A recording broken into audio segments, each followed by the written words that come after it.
मला नागिन झाली होती तर बरेच महिने झाले आता त्या गोष्टीला. पण त्यातनं मी कशी रिकवर नाही का, लम्प्स झालेले असतील आणि हे थोडंसं म्हणजे टेन्शनचं काम आहे, कदाचित त्या कॅन्सरच्या पण लम्प्स असू शकतात. आणिच मी तुम्हाला सांगेल, बाकी कुठल्याही अंधश्रद्धेच्या बळी पडू नका, कारण त्या गोष्टीमुळेच खूप जास्त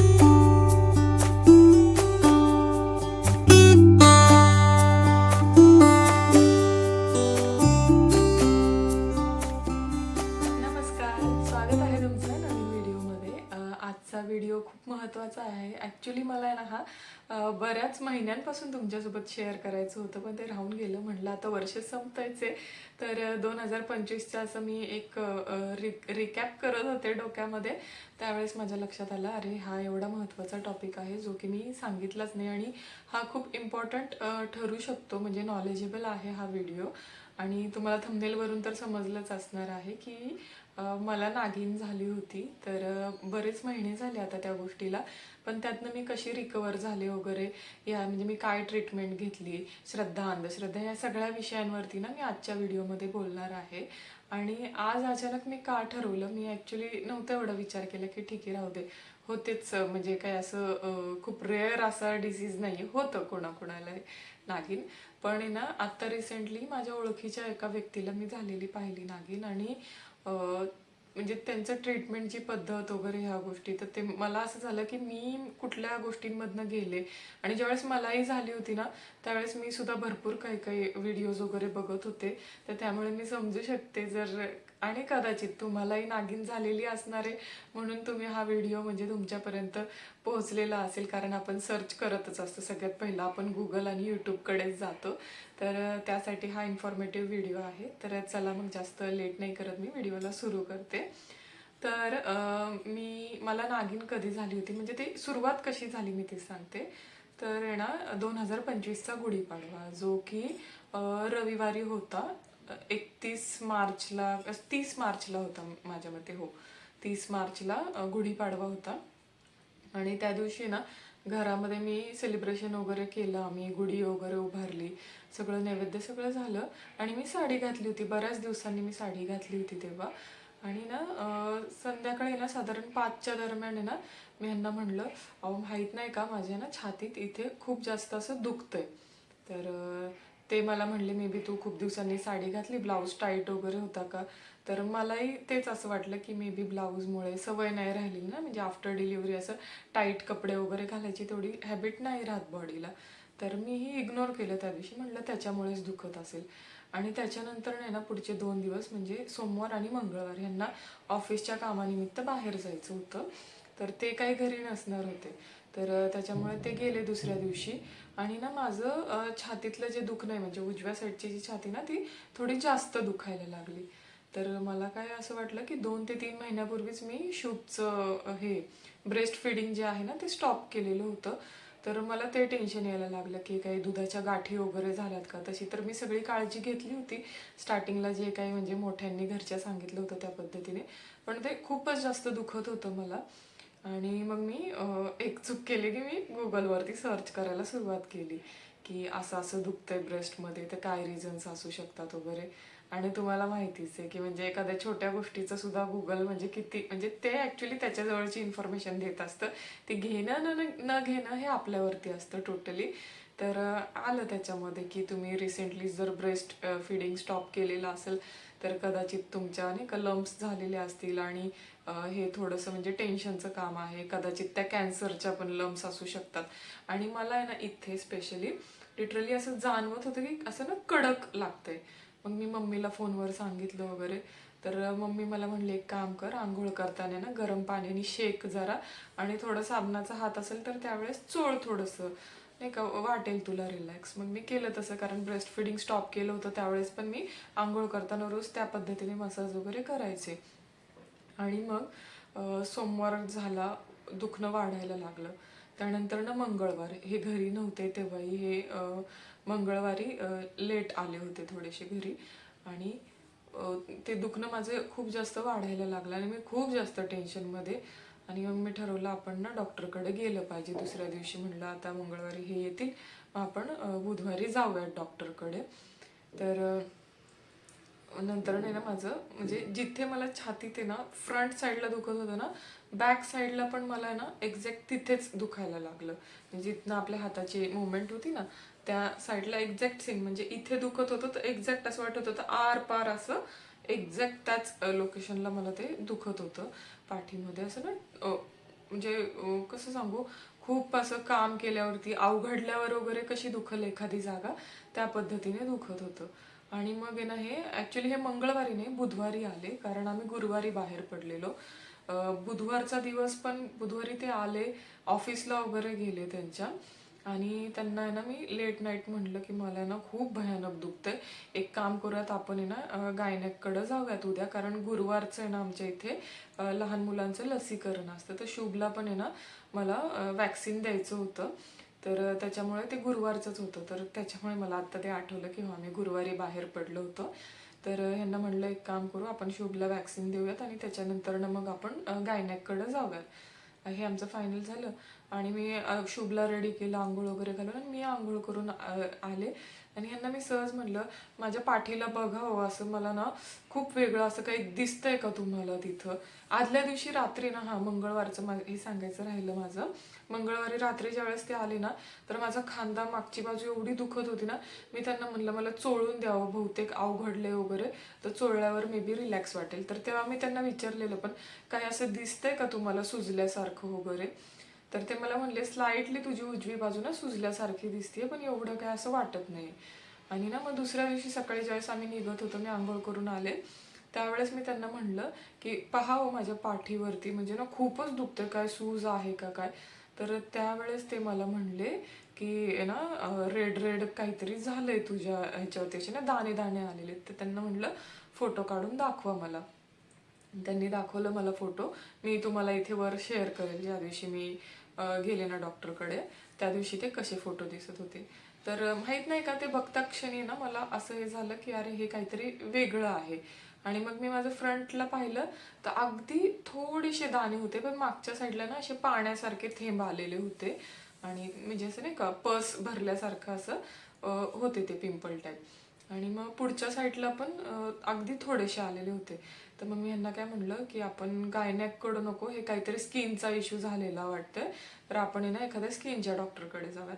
तर आता माझी जी रेग्युलर स्किनची डॉक्टर आहे तिच्यावर मला खूप जास्त विश्वास आहे, म्हणजे फॅमिली डॉक्टरच म्हणू शकता तुम्ही तिला आमची. तर ती सोमवारी आमच्या एरियामध्ये, म्हणजे ती वेगवेगळ्या एरियाजमध्ये येत असते. तिचं ॲक्च्युअल जे तिचं स्वतःचं क्लिनिक आहे ना ते वडगाव शेरीला आहे, जे की खूप लांब आहे, मी राहते तिथून. तर त्याच्यामुळे मग आमचं असं झालं की आपण नियर बाय कुठली तरी पाहूयात, कारण गुरुवार होता तो, सोमवारी डॉक्टरला भेटायचा आणि मला खूप जास्त त्रास होत होता. म्हटलं तोपर्यंत ते वाढेल तर त्यापेक्षा आपण सर्च करूयात. मग मी गुगलवरच सर्च करून एका जवळपासच्या स्किनच्या डॉक्टरचं मला भेटलं, रिव्ह्यूज वगैरे चांगले होते, आणि मी ठरवलं आपण त्या डॉक्टरकडे जाऊयात. आणि हीच ॲक्च्युली माझी सगळ्यात मोठी चूक झाली.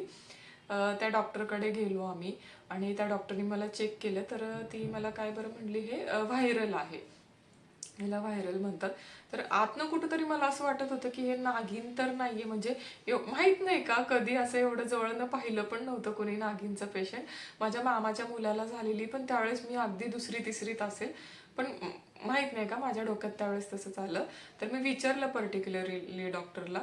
तर आणि मी तिला हे पण सांगितलं की मी रिसेंटली दूध सोडलंय, तर मला आहे ना इथे छातीच्या इथलं, तर तिला दाखवलं आणि म्हणलं ना दुखतीये माझी छाती खूप जास्त, आणि जे बस्ट पॉईंट असतात ना आपले निप्पल पॉईंट, तिथे ना मला कशाचा ना स्पर्श सहन होत नव्हता.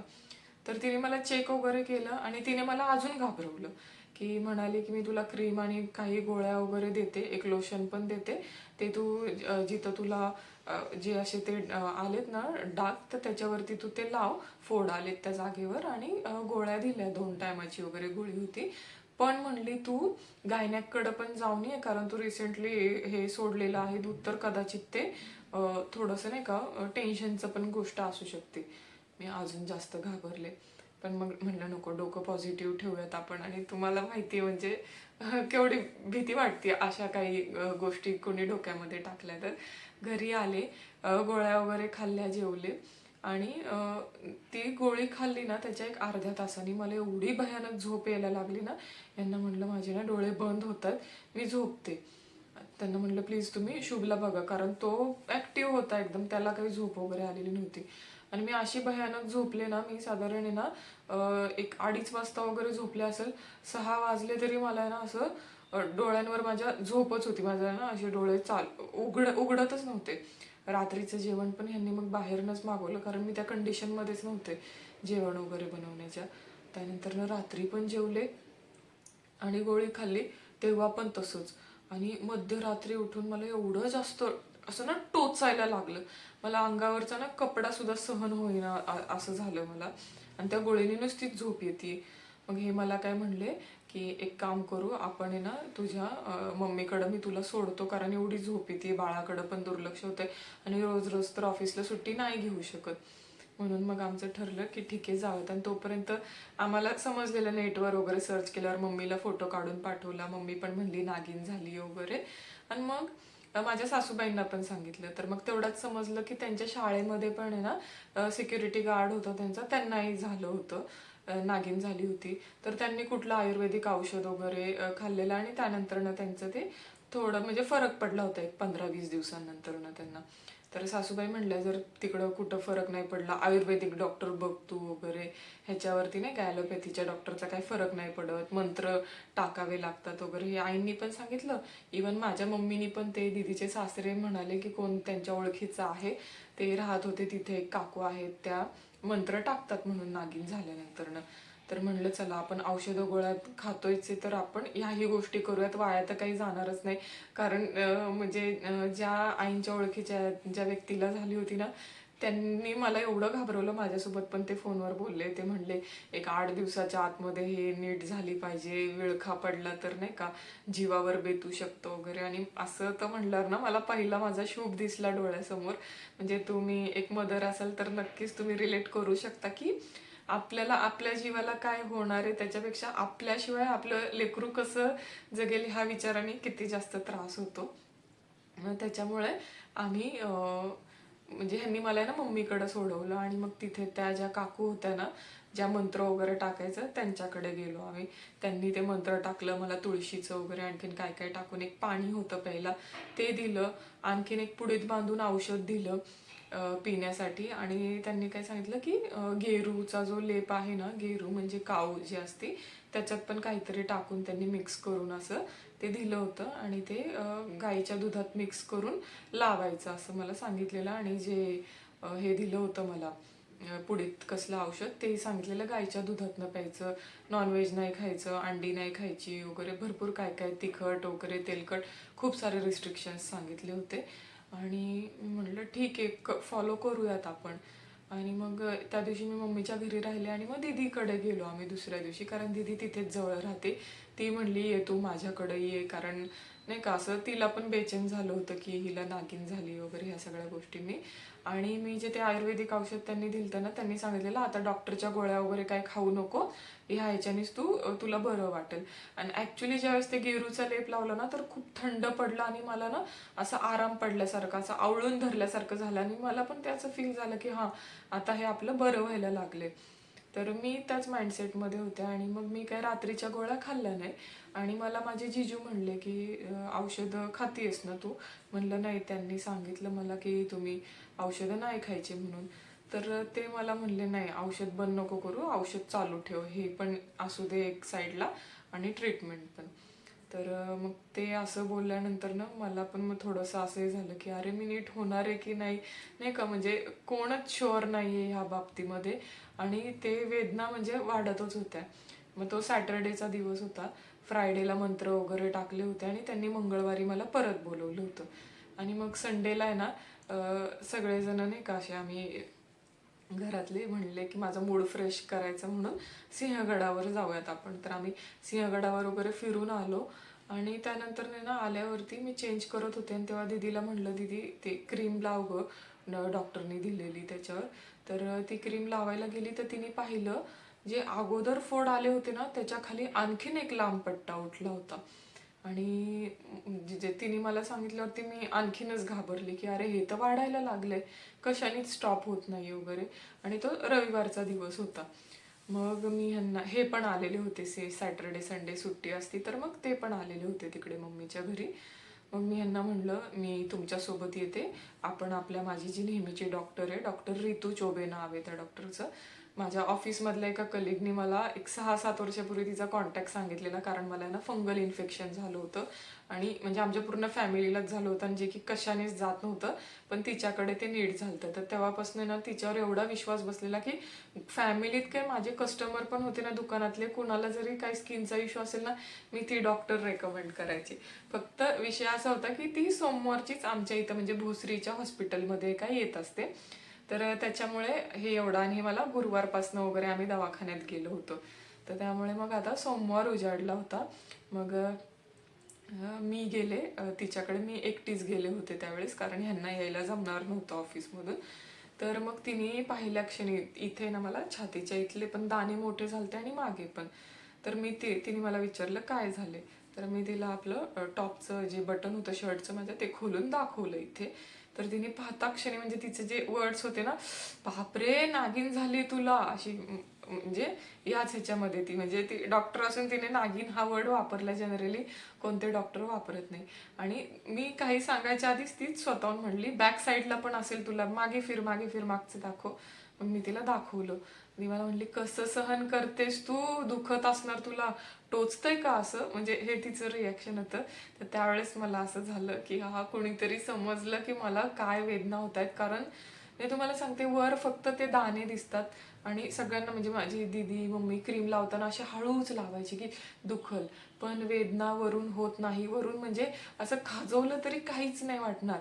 ते ॲक्च्युली आतनं तुमच्या स्किनच्या आतनं ना असं वाटतं 1000 सुया कुणीतरी टोचवते, कॉन्स्टंटली टोचवते, असं गरम होते ती जागा आणि कंटिन्यू कुणीतरी तुम्हाला ना असे सुया टोचवतं, हे वालं ते फिलिंग असतं. म्हणजे ज्याला कोणाला नागिन झाली ना तेच व्यक्ती समजू शकतात. आणि मग तिने ना मला मेडिसिन्स दिल्या. 1300 रुपयाच्या तिने मेडिसिन्स दिल्या मला. एक जी गोळी होती ती एक टॅबलेटच 70-72 रुपयाची होती मे बी. दिवसातनं 2 खायच्या होत्या त्या. आणि एक लोशन दिलं होतं लावायला, म्हणजे ती टॅबलेटच महाग होती. आणि जे एक लोशन आहे ना ते माझ्या शुभला ज्यावेळेस कांजण्या आल्या होत्या ना, तेव्हा पण डॉक्टरांनी एक ॲलोवेराचं ते लोशन मिळतं ना, ते तिने म्हणली वरनं फक्त थंड पडण्यासाठी हे फ्रीजमध्ये ठेवायचं म्हणली लावून झाल्यावरती. आणि 2 टाईम वगैरे लाव, तुला असं गार पडेल, पण ॲक्च्युली काम गोळीच करणार असं म्हणून दिलं. आणि मी घरी आल्यानंतर ना खाल्ली ती गोळी खाल्ली. आणि त्या रात्री मला खूप भयानक म्हणजे मी मध्यरात्री ना 2:30 वाजता वगैरे उठले आणि अक्षरशः सांगते एक पातळ असा कपडा असतो ना, ओढणी माझी स्टोल पातळ, तो बांधून मी झोपलेले, कारण मला काहीच सहन होत नव्हतं. म्हणजे मी फरशीवरती अशी झोपले की फरशी गार लागत होती ना तिथे, तर ते बरं वाटत होतं मला. आणि मी खूप रडले त्यावेळेस. यांना म्हणलं ना मला सहनच होत नाहीये, मला काही झालं तर नाही का शूपचं वगैरे कसं, म्हणजे मी खूप घाबरले होते की ऋतू चोबेचे पण औषधं खाऊन. आणि तसं तर मी एक वेळाच गोळी खाल्ली होती तिची. हे मला म्हणले तू टेन्शन नको घेऊ. कसं तरी सकाळचं म्हणजे 9 वाजले वगैरे नाश्ता वगैरे केला, त्यानंतर ना मी सेकंड डोस खाल्ला. आणि संध्याकाळी म्हणजे एक 3-4 नंतर ना माझा हळूहळू वेदना आहे ना कमी व्हायला लागल्या. आणि असं करत कारण इवन मला तिने हे पण सांगितलेलं डॉक्टरनी की तुला सगळेजण घाबरवतील की नाही का नॉनव्हेज खाऊ नको आणि ते विळखा पडतो मरतो वगैरे, हे सगळं इग्नोर करायचं, सगळं तुझं रुटीन फॉलो ठेव, जे खाती ते खा, काहीच इश्यू होणार नाही. तर मग मी नाश्ता वगैरे केला. तरी मी सांगते मी एक 4 दिवसच पाळला असेल नॉनव्हेजच्या बाबतीत, म्हटलं कशाला रिस्क घ्यायची. पण माझं हळूहळू दुखणं एवढं कमी झालं. आणि मी ज्यावेळेस दीदीकडे गेले होते ना, तिथं एक त्यांच्या ओळखीच्या एक लेडीज आल्या होत्या. त्यांना महिन्यापूर्वीच आहे ना इथे डोळ्याला त्यांच्या नागिन झाली होती. 1-1.5 महिना झाला होता. तर त्या म्हणल्या की माझं पण स्किनच्या डॉक्टरकडनंच नीट झालं, पण आहे ना नॉनव्हेज खाऊ नको, कारण मी आता परवाच नॉनव्हेज खाल्लेलं तर मला खूप त्रास झाला वगैरे. आणि ते म्हणे आज महिना झालाय तरी पण मला दुखतं असं मधून मधून. तर माझ्या डोक्यात ते पण होतं. शिव उठलाय वाटतं, मी बोलते तुमच्यासोबत परत. ओके, त्याला कसा बसा शांत केला. आता मी पटकन माझा व्हिडिओ संपवते, कारण तो उठलेला आहे मला आणि असाही व्हिडिओ पण भरपूर मोठा झालेला आहे. पण मला या व्हिडिओतनं तुम्हाला सगळ्यांना हेच सांगायचं आहे की चांगला स्किनचा डॉक्टर, कारण सगळ्यात पहिल्यांदा मी स्किनच्याच डॉक्टरकडे गेलेली होते. पण एखादी चांगला, आणि जर तुम्ही पुण्याच्या असाल तर मी ज्या डॉक्टरकडे गेलेली होते ना तिचं नंबर किंवा मग तिच्या क्लिनिकचा जे काय ॲड्रेस असेल, मला गुगलवरनं जी काय लिंक भेटेल ना ती मी टाकेल. हे कुठलंही काही प्रमोशन नाही, ती एवढी मोठी डॉक्टर आणि म्हणजे ह्या गोष्टीचा अजिबात काहीच संबंध नाही आहे प्रमोशन वगैरे असलं. कारण डॉक्टर्स लोक कशाला क्रिएटर्ससोबत, ती ऑलरेडी एवढी जास्त बिझी असते. तर त्याच्यामुळे ना मी तिचा नंबर वगैरे देऊन ठेवेल. म्हणजे तुम्ही पहा, मला साधारण किती म्हणजे दिवस लागले रिकवर होण्यासाठी. 30 तारखेपासनं म्हणजे गुढीपाडव्याच्या दिवसापासून मला हलका हलका त्रास सुरू झाला, जो की रविवारचा दिवस होता. आणि त्याच्यानंतरनं येणारा बुधवार म्हणजे जो की होता गुरुवार, मला वाटते तो 3 तारखेचा गुरुवार होता, जेव्हा मी पहिल्यांदा स्किनच्या डॉक्टरकडे गेले.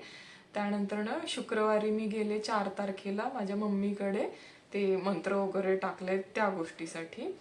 आणि त्यानंतरनं 7 तारखेला सोमवारी मी गेले, माझी जी ही स्किनची ऋतू चोबे म्हणून डॉक्टर आहे तिच्याकडे गेले. तर मी पुन्हा सोमवारी गेले तिच्याकडे आणि सोमवार ते गुरुवारपर्यंतच माझं दुखणं एवढं थांबलं. पण 1 आठवड्याचा कोर्स दिलता तिने मला सांगितलेलं, नेक्स्ट मंडेला येऊन दाखव. त्याच्यानंतरनं मी पूर्णपणे म्हणजे नेक्स्ट मंडेला गेल्यावरती तिने मला सांगितलं नीट झालेलं आहे, आता तू गोळी वगैरे स्टॉप करू शकतेस.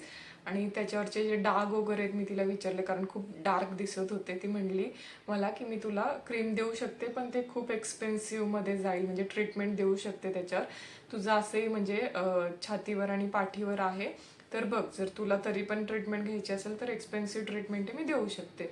तर म्हटलं ठीक आहे, नको, काय हरकत नाही, कुठं आपल्याला तोंडावर वगैरे झालेलं आहे. तर मला 30 तारखेपासून तर 10 तारीख ह्या दिवसांपर्यंत मी नॉनव्हेज पाळलं. म्हणजे साधारण एक 12 दिवस वगैरेच सांगते की नाही खाल्लं मी. आणि त्यानंतर ना मी खाल्लं, म्हणजे तुम्हाला सांगते गुरुवार होता ना, जेव्हा मला चांगलं बऱ्यापैकी बरं वाटायला लागलं, मी शुक्रवारपासून वगैरे अंडं खाल्लं. कारण शूपसाठी ह्यांच्यासाठी वेगळं करा, माझ्यासाठी कंटाळा यायचा. मग एक दिवस खाऊन पाहिलं, म्हटलं नाही काय त्रास झाला ना, असे डॉक्टर म्हणलीच होती. आणि मग 2-3 वेळा ट्राय केलं, म्हटलं अरे खरंच काय त्रास होत नाहीये. आणि तो दिवस आहे म्हणजे 10 तारखेचा गुरुवार, तेव्हापासून तर आज काय तारीख आहे, आज 26 डिसेंबर आहे 2025चं. म्हणजे एप्रिल 10 ते 26 डिसेंबर पर्यंत मला अजूनपर्यंत कसलाच त्रास झालेला नाहीये नागिनचा. मी तुम्हाला फोटोज पण सगळे मध्ये मध्ये दाखवलेलेच आहे की मला सुरुवात झाली तेव्हा कसं होतं, त्यानंतर चुकीची ट्रीटमेंट घेतल्यावर कसं वाढत गेलं. आणि आत्ता मी सगळ्यात शेवटी फोटो दाखवते की आज एवढ्या महिन्यांनंतरनं अजूनही डाग पूर्णपणे गेलेले नाहीत, पण ते खूप हलके हलके झालेले आहेत आता. कारण ज्यावेळेस ते सुकलेलं त्यावेळेस ते खूपच डार्क दिसत होते. ठीक आहे, शुभ रडतोय. मी हा व्हिडिओ इथेच एंड करते. आले बबड्या. आणि व्हिडिओ इथेच एंड करते. डॉक्टरचे डिटेल्स आहेत जे की मी देते. आणि हो, तुम्हाला नागिन झालेली असेल तर घाबरू नका, तुम्ही बरे होणार आहेत ह्याच्यामधून. आणि योग्य डॉक्टरचा सल्ला घ्या, योग्य डॉक्टरकडे जा, हेच मी तुम्हाला सांगेल. बाकी कुठल्याही अंधश्रद्धेच्या बळी पडू नका, कारण त्या गोष्टीमुळेच खूप जास्त नुकसान होतं आणि तुम्ही उशीर करताल. मी लवकरात लवकर डॉक्टरकडे गेले. मी अशी खूप लोक पाहिलेली आहेत की ज्यांचं इतकं वाढलेलं आहे तरी पण ते मंत्र टाकणं वगैरे ओके हेच करत बसतात. ठीक आहे, मी ठेवतेच म्हणते, स्टॉप करते हा व्हिडिओ. तुम्हाला डिस्क्रिप्शनमध्ये मी डिटेल्स दिलेले असेल. बाय.